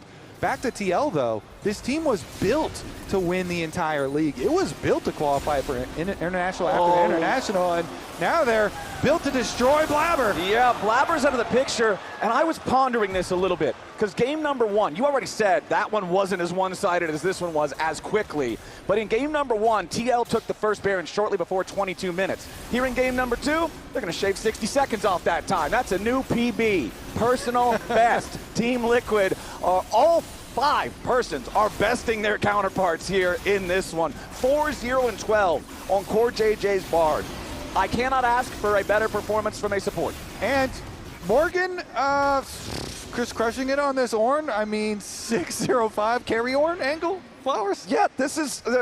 I can't look at TL's performance this game and really find a whole lot to be upset about. As Core JJ trying to get away through the wall here, opens up the magical journey, but he does get picked. Nice chain CC from Cloud9 to find the enemy support 3 seconds before the Drake spawns. Quid is still up in the top lane, does have his teleport, ready to join the rest of the team if need be. Here's that teleport coming in now, but it's going to be Morgan teleporting first to make sure he has the massive shield. Stepping forward, C9 grouped up as 5. TL even down a man, controlling the Dragon Pipper. Now Morgan with a massive 3-man knockup. Blabber's gonna die here at the very start of the fight as Yoto is taken low, flashes to the edge of the Mega Inferno Bomb. He still falls down. Thanatos dies next. Morgan zoning away too as APA tries to get away from Quid. But no, sir, it's the same story every single time this game as Morgan just menacingly lumbers towards them and guarantees C9 has to stay away. 4v5, and Team Liquid slam the fight. Morgan's hacking, man. It looked like he got Malphite ult and Ornn ult on the same champion right there. He's able to get a 3-person E to start out the fight and then chase them down, push them out with his own real ulti. So here's it. He puts up his Q, that little pillar right there, and then he's looking at Cloud9 members all hugging around it. Boom, juicy 3-person E into Quid, going on to Blabber. They delete the enemy jungler. That was their first target. Take out the smite. And then Morgan, you see on the top side, is forcing out the entire bottom lane of Cloud9. TL fans got to be popping off. These fan reactions have been incredible here in game number 2. 21-4 though, it's Team Liquid absolutely dominating in this second one. They've got the Baron for another 60 seconds. Quid is pushing up the top lane. Everybody else applying pressure to the tier 3 turret over in mid. C9 trying to draw their battle lines to defend, but this is just not an easy task. They're going to need some kind of a miracle. They're going to need a Team Liquid blunder if we're being honest, because without one, TL are just way too far ahead. They certainly are, Flowers. Rich as can be. They're inside the base, too. They've infiltrated. I don't know if that was infiltration as much as it was just putting a battering ram to the door and saying knock, knock. Team Liquid gonna knock their way through the top lane now as well as Quid knocks down APA once more. Yoto kept alive, that tempered fate. Core JJ has done so much on the Bard here in game number 2, and we might just see the end of the game way sooner than I thought when we started this second game. C9 trying to go for the 4v5 defense. Vulcan flashing forward, going in, trying to put the pressure on Daejeon, but he cannot get it. Vulcan gonna die first. Morgan in the back line, make sure Thanatos dies second. Blabber and Sven fighting on the steps of their own fountain, but Team Liquid still have not lost a man. TL came to Arizona ready to qualify for MSI, ready to play in the finals tomorrow, and they are now one game away from getting it done. Team Liquid are not playing around. They're not wasting any time in this series either, Flowers. What are they going to need, Flowers, to kick them into gear here? I'm feeling like Thanatos Gnar or something like that, one like real signature champion, and see what they can do, maybe focus top lane. That has been a route for them, because if you look at the stats, you know, Cloud9 are significant damage portion comes from top lane. Much more significant than most of our other teams. And APA, of course, you know, the mid lane takes a more facilitating role. And all right, let's get into it though, because mid lane is currently still the focus with a lot of the similar perma bans going, that respect with the Akali and the perma of the Cassia Orianna. Yeah, this is exactly, I believe, the same 6 champions that were banned in game number 2 in that first rotation. The Ori and Cass, like you're talking about, the Varus kept away for the power pick in the bottom lane, Lucian Karma banned out by C9, and they continue to respect the Quid Akali that could be locked in early. But C9's first pick here, they dropped the Lulu for Vulcan, which means it's got to be some kind of a hyper carry for Sven. And Sven this season has really been a fan of the Yunara, much more in the beginning when Yunara was truly OP, but they could still go with the Lulu Yunara, or, you know, like you're saying, a different hyper carry of Jinx, and fit one of those in. Meanwhile, the engage of the Nico, which if it was Cloud9 Nico, then you think there's more of a possibility of like mid lane, APA takes it or something, but it is a TL Nico, and so you're pretty sure that is Core JJ. Nico on the bottom side, and now you're 100% sure. Yep, that Nico will be going to the support role as the Victor is locked in early for Quid here. Pretty standard pick, just long-range control mage, clears waves very well. There's nothing crazy that you've got to be prepared for with this guy. And, you know, unless you give him a couple resets in a team fight and the Storm takes up the whole screen. But yeah, that's all right. So we talked about Sven being a pretty big fan of the Yunara, and still holding on to that one. They are going to lock it, so Yunara, of course, you know, you do have your own jump when you activate your ultimate, and if you can work around the Nico engages, can still be very effective, especially in clumped up team fights. Meanwhile, into the Victor. A couple of options here for APA. Early hovering onto the Syndra, but eventually going with this Twisted Fate. That C9 are one of our teams that have effectively used the mid lane Twisted Fate and play around the gold card timers, play around that range of the single target stun. And if you have a Twisted Fate to play down to your hyper carry of your Yunara Lulu as well, put that, you know, enemy lane in check, which is going to be some sort of Nico looking like the Ezreal. That does make a lot of sense with the combination for the poke damage, and Ezreal, pretty common response to the Yunara as well. Okay, so we'll have some range down there, some poke like you're talking about. The TF, I agree, I'm fully expecting him to try to play around this Yunara, get Sven fed, have the hyper carry, do what the hyper carry is supposed to get done. The thing is though, playing Twisted Fate into a champion that has the extreme pushing capability that Victor has means that if APA does look for these plays, if he does look for these roams and he can't make things happen, it will be very easy for Quid to get himself ahead, forcing plays and shoving waves. And that's why I think that Cloud9 need Blabber on some sort of jungler that can fight well, you know, because you want a Twisted Fate to be able to also make plays with like an invading jungler, or just some sort of jungler that's going to put pressure, like a Xin. Like Xin is up, Jarvan is up. Definitely Jarvan's banned. Or Jarvan actually, or excuse me, not Jarvan, Pantheon was what I was thinking of. The Xin or the Pantheon. Hey, I agree. You look great today. Good job. Yo, buddy. you look great too. The fans in Arizona. Props for that. Crab for Nexus. Uh-oh. That is a classic. That's a rough trade. That's what maybe Cloud9 really need to just index more into the Scuttle Crabs. The Blabbers More Crabbers. into their power. Well, they won't be able to index into that Thanatos Gnar that you were talking about as something that could be a win condition. In Bald we trust. That's a narrow buff. Oh, well done. Yeah. Well done production. Yeah, excellent camera pan right after that one. It's going to be all top lane bans from both sides here in the second half of the draft, though, as the Gnar and Jace are banned out by TL, the Renekton and the Jax banned away by C9. Remember, C9 wanted first pick here in this third game, just like they did in game number 2. So that means TL will get their counter pick here at the very end. No, I mean, it's going to be a jungler. There's no way they're early picking the top laner when they have counter pick. They can guarantee for Morgan. So, let's see. Honestly, they just need something kind of stable from Jose. Okay. They're going to go with the early Nefiri here. And Nefiri is very good when enemy is showing Twisted Fate. So, obviously, you can immune gold card very easily with Nefiri. And you have a lot of mobility. But the instant double lock C9, they get denied the Gnar with the ban, but they still want the same idea we're talking about where Thanatos can carry. And Thanatos, I'm assuming, is getting the Ambessa. Technically, we have had the opposite where Sejuani goes top and Jungle gets Ambessa. Yeah, but I would give that, I would literally give that 0% chance this game. You're giving the carry opportunity to Thanatos, the guy that has been able to carry from the top lane like no other. And you give him some Sejuani synergy to work with, some CC to work with, in addition to a Twisted Fate. So honestly, I do really like this draft from Cloud9. You have 2 lanes, side lanes that can carry, either Yunara with Lulu buff or Thanatos on his Ambessa. Both APA and Blabber can play to those side lanes. Is going to maybe be problematic with the Shen lock-in, because I do like that answer.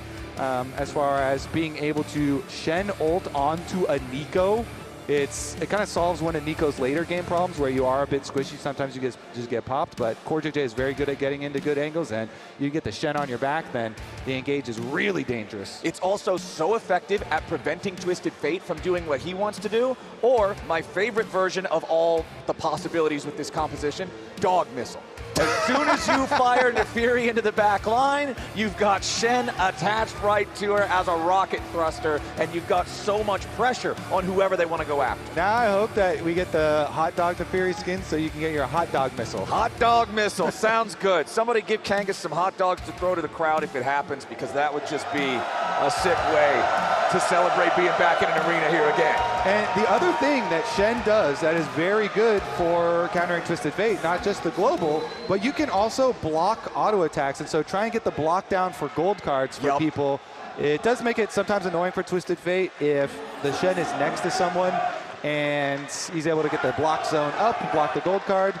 Not too often, but sometimes, you know, if Twisted Fate would have been thinking about going to the top side to gold card, then it also is a stopper there, because obviously you can easily time it for yourself. So one thing that I do want to watch throughout this game, 2 Summoner Spellbooks on C9, both APA and Blabber, running that Keystone. A lot of possibility, a lot of room for creativity there. Good usage of that can change the course of a fight with an exhaust, with a heal. Lots of different choices. And C9, they have got to be mentally resilient here. Game numbers 1 and 2, it's not like they were particularly close. It was Team Liquid outplaying them, just getting so far ahead, especially there in that second game, around that topside river fight that just C9 could never recover from. But in a best of 5, your ability to keep your minds on track, reset after a rough game, come back into this one knowing you're back at square 0, that's what you got to be able to do if you want to reverse sweep. And we already saw, right, at the beginning, a couple of those melee minions going down, APA missing, so losing out a little bit already. It does also always hurt a little bit more with Twisted Fate if you miss some, because you get extra value from hitting CS out of your passive. So it makes people count them even more. Yeah. The chat goes wild with the -1s. We'll see, though, because Jose is bottom, and he is using the hot dog skin. That is a hot dog. That is. It is a weird colored hot dog with the chroma, but he's not seen. Jose jumps in, fires off the first darkened dagger. The hyper carry Yunara is first blooded 2 minutes and 6 seconds into the game, and Team Liquid is on the board with Jose Diodo. Yeah. The hype around the carry, Jose Diodo. The hype around the carry is like that's not what you wanted the start of this lane to be. 2 long swords for Jose's recall, but Blabber will make him pay the nominal price of your blue buff. I'd take that. For that. I will, I'll take that any day. Get the kill, early kill onto Sven. Sven held on to his summoner spells. He, resigned himself to death after Core JJ had the good engage. We're focused on Nefiri getting the kill, but props again to Core JJ with the engage from Nico, using the flash on the bottom side, getting right there onto Sven. So, Sven after that was like, okay, fine, you got me. I am resigning myself to death, and Nefiri gets paid. So we'll see what Jose can do this game. That champion with money is extremely problematic. Oh yeah, Fed Nefiri is a problem. The champion can just do so much damage all at once. You do have the tanky Sejuani on the enemy team. You do have the Lulu to try to protect whoever gets dove. Blabber is being able to get the bottom side crab. I kind of like that, He warded his own red and dropped it so that he could get the crab and make the fans happy for the Blabbers Crabbers. Get the bottom side, and he can go back and get his red afterwards anyway. No big deal there. Make sure he does not get double crabbed. With burst down here onto Vulcan as C9 will try to get this wave shoved up, crashed into the turret. Also a massive wave crashing into the top lane turret there as Thanatos has controlled that one against Morgan here early. I think there is a lot of pressure on Thanatos in this game because you're on a champion like Ambessa that you said can carry from the top lane, because he's been, I just think, so far and away throughout almost the entirety of Spring Split, by far the best top laner. And so now, being put on this champion at this do-or-die must-win moment, he's really got to step up. Yeah, best top laner in the league. Morgan has picked a pretty good nullifying stopper champion for the top side. Shen for the absorb, be kind of fine up there, and then you can, as we say, block gold cards with your dodge zone. It still can get really dicey if Sejuani goes up there, because you can block some autos, but Sejuani brings a lot of CC anyway with the ulti, so we'll see which area they decide to focus, since bottom side's been already having a little trouble. Ooh, Core JJ walks up. He goes for the Tangle Barb. Nice juke from Sven, because if he gets caught there, Jose was right there waiting. That could have been another big problem. If nothing else, it should have at least been summoner spells. Yeah. But a nice juke from Sven keeps him safe for now. Well, then they're just trying to keep their farm consistent here. Keep the gold income up. And we're approaching to the level 6 for Twisted Fate. I'm curious how much attention C9 is going to put on attacking Morgan specifically, because that's one of the answers that you normally do into Shen. Shen can save anybody on his team except for Shen. So the only person that can't get the stand united is who you've got to hit. And Blabber is making a trip up towards this top lane right now. You can see the pings though, as TL does have the control ward and the tri-brush, so they're just trying to waste I spy with time. my little eye. Yeah, it's a really good control ward spot, by the way.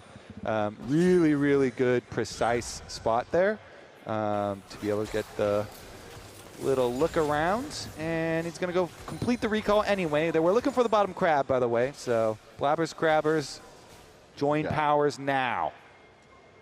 Vulcan walking into the tri-brush, finds Core JJ waiting. Does he a good little chunk of damage there. Jose versus Blabber here for the crab. Blabber continuing to try to keep going here. Does have to back up over the wall there with the Arctic Assault because Team Liquid was bringing help faster. Jose smites the crab away after seeing Blabber's re-entry, so Blabber's just going to go back to his own jungle. Another thing that's important to remember is even though Jose got off to that good start with the first blood down there in the bottom lane, Blabber, as the Sejuani, your first purchase is so cheap with the Protoplasm Harness, and it's so powerful too. It could really be a big X factor in one of these early skirmishes, one of these early neutral objective team fights that we've seen in both the previous games. Yeah, Sejuani always still going to provide that value, no problem. We've actually seen Blabber get counter jungled really hard on Sejuani and still come back and have a very successful game. In fact, against Jose himself, Blabber was pushed out and still able to have a meaningful impact. So let's see. Their bottom lane, of course, and their mid lane were both getting pushed in, so you don't always get to be the sole determining factor of your crab power. And because of that, Jose wrapping around again. Twisted Fate, kind of, you can see him hovering too. Anytime they hover Twisted Fate, you get the mirror. Ooh, public execution though from Thanatos. Wants to go in after Morgan. He protects himself for now, but the damage from Thanatos is not quite enough. He commits the ulti, but Morgan gets away. Now Quid in danger. Gold card immediately into the Glacial Prison. C9 trying to strike hard here in the mid lane. One more gold card deals him a losing hand. Quid is down, and APA gets the kill. Cloud9 attacking 2 lanes at once. One with the 1v1 on top side, and then the gank in mid lane. Wow, Jose is taking the dragon, so objective still picked up for Team Liquid, but Cloud9 getting on the board with a kill. And doesn't look like they Ooh, APA wants to get away from it. Hound's Pursuit chases him underneath the turret, but immediately Call of the Pack has to be used to back off after the Tangle Barbs miss from Core. It's an old one, but a good one, Flowers. I missed this one. This is a classic one right here. I feel comfortable. Yeah. Feels like home. That's what I was about to say. It feels like coming home as Team Liquid. They took the first Drake. It was a later first Drake than in the first couple of games. Previously, we would see it around when it spawned. This time around of 7.5 minutes, and now with the Void Grub spawning shortly thereafter, Jose is going to go ahead and pick those up as well. So early neutral control for Team Liquid. All right, let's take a look. Core JJ hits 6, so you really gotta keep tabs on him by pressing tab and tracking that Nico. It's good advice. Nico, sure you press tab. Currently up in the top side 2v1, so it's pretty easy when they're at the tower, but are going to have to look out for those. Again, if you've got the Nico Shen combination, can be deadly.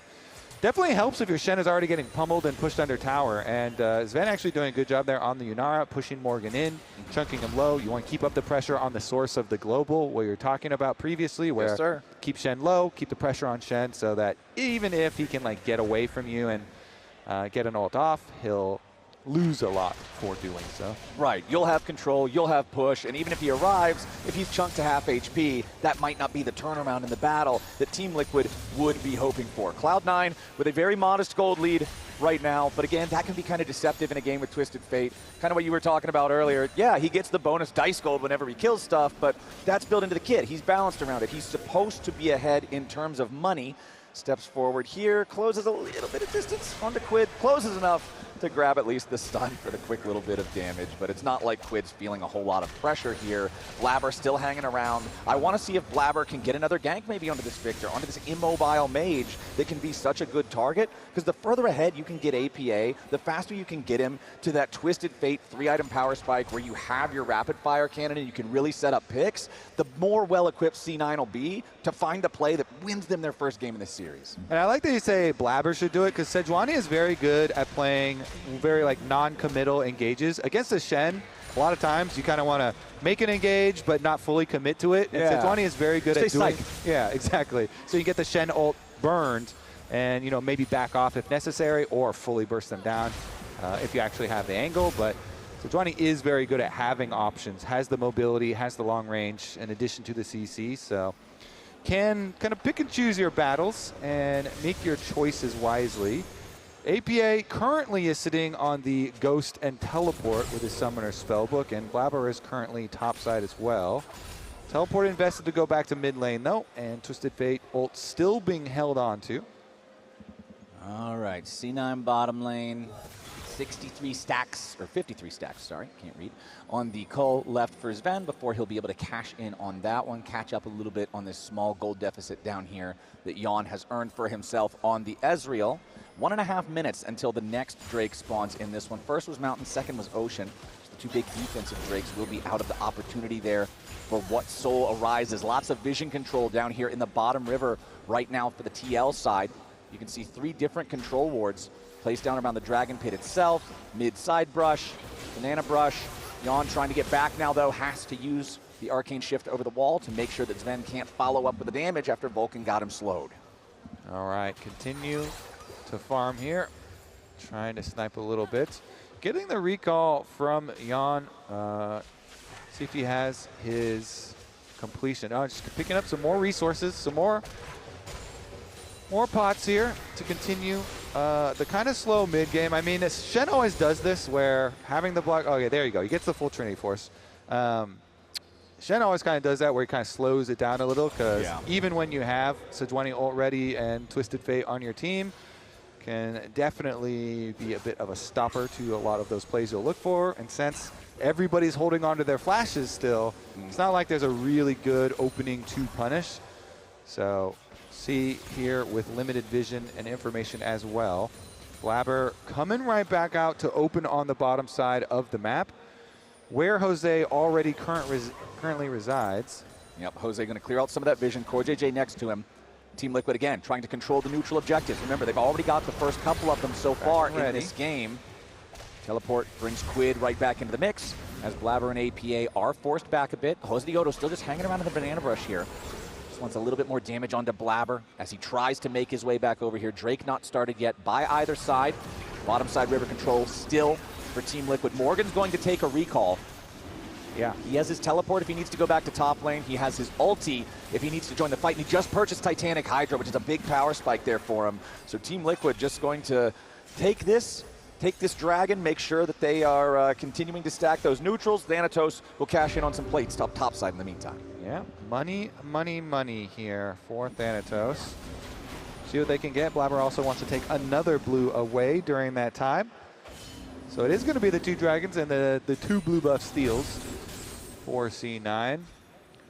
You were really correct about the thing about Shen slowing the game down. This is by far our lowest action game here we so go far, but now Thanatos has APA and Blabber coming up to help him. They attack the Shen. They go for the dive. Thanatos, not quite enough damage, and Morgan in the 1v3 gets out alive.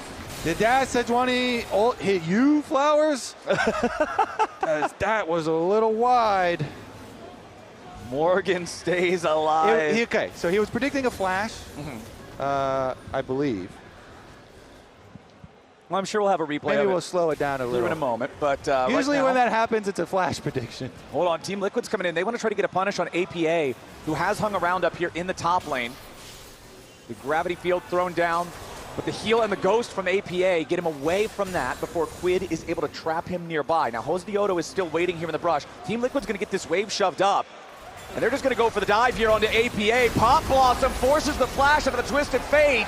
And Team Liquid shows them how to get the 3v1 done. They make the dive happen. They get the extra kill. Vulcan forced to use Wild Growth defensively after the ulti reset there for the Nico. Now LYON protected by the Stand United. Morgan shows up to make sure that Sven has to fully retreat. Okay, he does retreat though, and he's going to live for now. Wave does get pushed in, but they should be able to recover from that. Nice little punch from Team Liquid on the top side after the attempted play from Cloud9. And yeah, it was a prediction ult from Blabber trying to predict the flash. And so that's what just makes even more important Morgan's sidestep. Morgan's able to sidestep both of them. He sidestepped both Thanatos and Blabber, and then still have his flash to be able to get out afterwards. So it's actually so sick. So here's again, look at this sidestep that he's going to do. So first he's going to block the gold card with the dodge. And then this sidestep there, dodges out the Sejuani ult who was predicting, and then he's able to still have his flash dash to get out of range. Really nice from him. The happiness of the TL fans as Lord Morgan gets his Survive the Dive award, as we do have a game once again on a knife's edge here in terms of gold. But it's the Team Liquid neutral objective control that remains at 100%. They got the Rift Herald as well. We'll see where Jose wants to drop that one. Down here in bottom lane, TL's getting the wave shoved up. CoreJJ and Jose Dioto have control over the jungle off to the side, which means Thanatos cannot afford to hang around here and try to defend this. At least C9 on the other side of the map will also use this opportunity for APA to push the tier 1 and get that one in trade. Okay. Team Liquid getting bottom one, as you say. Trade of towers does go through, and this game much closer than previous Flowers. So the hope alive for Cloud9 in the series. They have a lot of work to do to claw their way back, but it starts with one game at a time. Yep. Herald being used by TL though, and this tower's already low, so they're gonna, if they can just finish this off, grab all of the outer towers and really open up the map for themselves. Start to take over some of the jungle vision. Solid setup for TL, going to get another charge as well. Yeah, that's even more plate money going their way. Now Blabber trying to defend himself in the jungle, make sure he controls his wolves still, but Jose and Core roaming around as this jungle support duo trying to choke their opponents out of their own side of the map. As Thanatos maybe the target? No, they don't want to full send on the Mbessa like that, not with the rest of C9 around and ready to reinforce. The next dragon spawning in under 60 seconds now. As C9 want to move forward, should be able to secure this Scuttle Crab. As LYON takes his retreat in the mid lane, low on mana here on the Ezreal. Not sure how much gold he has, but the tier is fully stacked. Whenever he buys the Mana Mune, it will evolve into the Muramana instantly, and that will be a massive power spike. Doesn't have the money for it just yet. Certainly will. See if they are able to utilize that on the timer when it comes, but 30 seconds ahead of time right now. Dragon is going to arrive a little bit early, so push that timer up.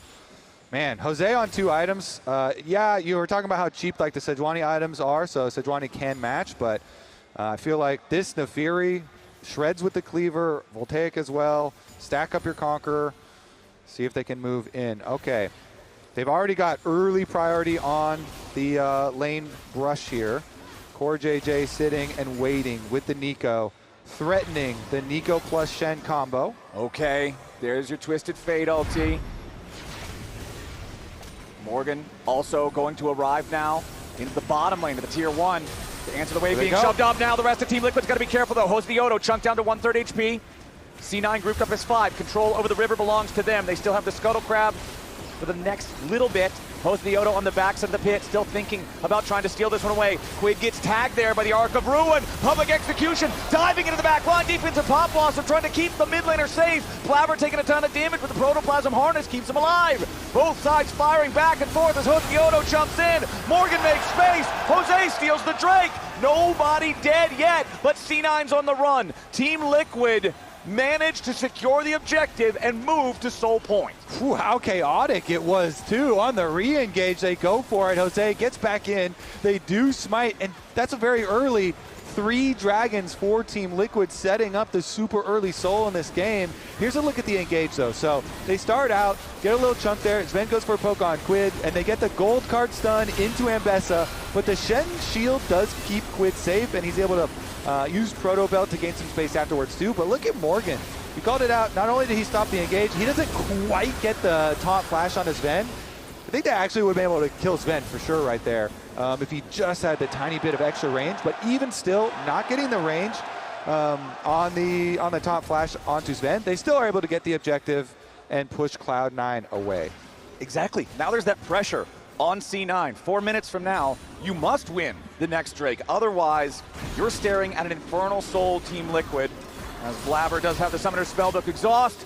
APA forced to flash away. If he got caught by the Tangle Barbs there, he knew he was doomed. Jose Odo with that Hound's Pursuit would have been able to jump in right on top of him. Team Liquid again moving into the enemy jungle, trying to find the opportunity for picks, trying to catch Cloud9, lazily moving through unwarded areas, not establishing enough vision, but C9 stays safe enough for now. Twisted Fate losing that flash is even more painful when you still don't have rapid fire cannon, because you kind of need it sometimes to set up those gold cards. You can see he's got the slingshot in his inventory now, so he is working towards it now with the Lich Bane already completed alongside the Rod of Ages. So once they get there, again, I think that's when C9's going to have more of an opportunity to make some picks, try to make some plays. But that clock I mentioned, that was 4 minutes, it's 3 minutes now. And it's not going to slow down. It's not how time works. It certainly isn't, especially if you're on Cloud9 side. You know, so much pressure right now. Backs against the walls, elimination point here. MSI on the line. Their first international in potentially 3 years. It has been so long. Remember, we talked about it back in Game 1. This team has gone to more internationals than any other North American team. 13 international appearances historically for C9. The second place is Team Liquid, tied with TSM at 10. So if C9 wins this game and the next 2, then they'll move up to 14, that much further in the lead. But if Team Liquid wins this game, that means that they then move past TSM, they break the tie, and they earn themselves that spot at MSI alongside LYON. They earn the opportunity to play LYON tomorrow in the grand finals for the title here in the Mullet Arena for the spring finals. As C9 just continuing to buy time, farm up, knowing that the Dragon Soul fight in 2 minutes is inevitable. Just let that sink in. The weight of it. Jose, though, looking for a pick on the APA, and it's going to go. Jumps in right after him, immediately gets gold carded. Wants to try to continue following, but no, APA gets away. So they have, like you're saying, the timer here is a good time to like try and get some summoner spells. So Twisted Fate had the flash blown earlier, and so they're looking for it, see if they can get something else. The ultimates will come back in time for the dragon anyway, so might as well fish. Doesn't quite actually get the kill, get the money, but worth a shot. He'll have the cooldown back in time for the dragon fight, so it's like, whatever, right? As long as you still have it when you need it. Level 15 for Morgan, not particularly close to level 16, so not the final level of the Stand United, probably when this fight happens. Bottom lane, you do have that Muramana now completed for LYON. Sven has the Fiend Hunter bolts. This is the item that works so good with champions, with 80 carries who are ultimate reliant. This is your chance. If you pop that Transcendence at the right time, you can pretty much insta-give somebody. But Sven is going to have to do that DPS that the Hyper Carry is drafted for if they want to win this next team fight. Okay, Twisted Fate comes down as well, joining for the Dragon. So Team Liquid, they're going to keep Shen split pushing up on the top side, ready with the ultimate, while the rest of the team hovering in river, buying some time. And we're still 30 seconds ahead of their rival of the Dragon, but they want the vision first. The TP is already coming in there from Morgan. He arrives with the big shield. No rapid fire cannon still for APA. As Team Liquid takes control over the Dragon Pit area, but critically it is C9 with that Scuttle Crab they already secured, giving them that unmovable vision over the small circle. Flabber, the HP bar slowly being chipped away, down to about 100 here as he continues taking damage from the Darken Dagger bleed. LYON fires the Mystic Shot over the wall, hits a target, knows somebody is there. It's TL gonna send Morgan over. The shield has worn away now from the Empowered Teleport. Thanatos gonna be spotted, forced to move away. Nice stun coming out from APA, they find a target. Core is taken low, but the Stand United keeps him alive. C9 nearly finding a pick. They get it down to 5%, but it's not enough. Now, let's see if we can get anything else out of this Twisted Fate ultimate. C9 continuing to try to fight forward. They don't want to let TL away with this, not with their support at 5%. TL continuing to try to push C9 back. Thanatos and APA trapped in the pit now. Here on the front line, Morgan gets a taunt. Thanatos with a flash away, he's staying alive. Thanatos gets out, still trying to escape, but Quid gets the kill. Team Liquid has found one. They've taken the Infernal Soul. Quid continuing the chase as Sven has to kite away. And yet again, it's Team Liquid with the team fight. Cloud9, I mean, they force-score Jay all the way back to base, and yet still Team Liquid stick around. They take the fight 4v5, while Cloud9 are trying to damage the Dragon, and Flowers, they take the soul. Huge, huge bonus here for Team Liquid. Again, you see there, Corta J has to go back to base. His health bar had been depleted even though he lived. And so Morgan and Jose, they just walk right up. Morgan doing so much here, gains a lot of space. They focus in onto Thanatos. Jose hits him with the ultimate. They push them out. Meanwhile, Quid had been zoning out the bottom lane and is still there to close the door, finish off the kill onto Thanatos. The victor, just this powerhouse of a wall on the outside. And TL win the fight 4v5, take the Dragon Soul as their reward. In a game that the gold has been about 1,000 apart the entire time, the value of a Dragon Soul is so massive for tipping the scales in the favor of Team Liquid. But now we've got 26 minutes on the clock. No Elder Dragon to spawn for another 5 minutes from now. Baron is the big thing that should be on everyone's minds, and Team Liquid are starting to establish ward lines. All right, Cloud9.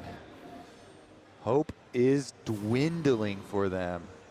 Games 1 and 2 handled by Team Liquid so steadily. And game number 3 already with the Dragon Soul on top of the gold lead, very confidently setting up the vision control around Baron. And just keep your Shen on bottom side. He's going to have his Stand United soon. He's going to have his teleport soon as well. So they're going to have all the options in the world for Team Liquid. Blabber has been hovering on the side lane here. But honestly, Morgan's been playing it pretty well. Doesn't really overextend when unnecessary. Doesn't really open himself up as a possible counterplay. And since Blabber's on the bottom side of the map, Team Liquid, they're actually going for this just to start it out with Jose himself Look at that, Nefiri versus Baron, just Nefiri and his own pet. It's Nefiri and the puppies versus the big purple worm. The ward thrown into the brush there by Morgan. Spots Blabber and Thanatos. Since the jungler and the top laners down here. But remember, Blabber has the unsealed spellbook. He's going to make a teleport into his own jungle to try to move in and maybe steal this away. It's too little. It's too late. It's Baron for Team Liquid. Well, Flowers, you get that feeling. TL are collecting everything on the map in game number 3 here. They are looking to sweep Cloud9 out of Arizona, out of playoffs. Out of MSI, out of everything until Summer Split starts. Twisted Fate ulti gonna be popped again just to see what TL is up to.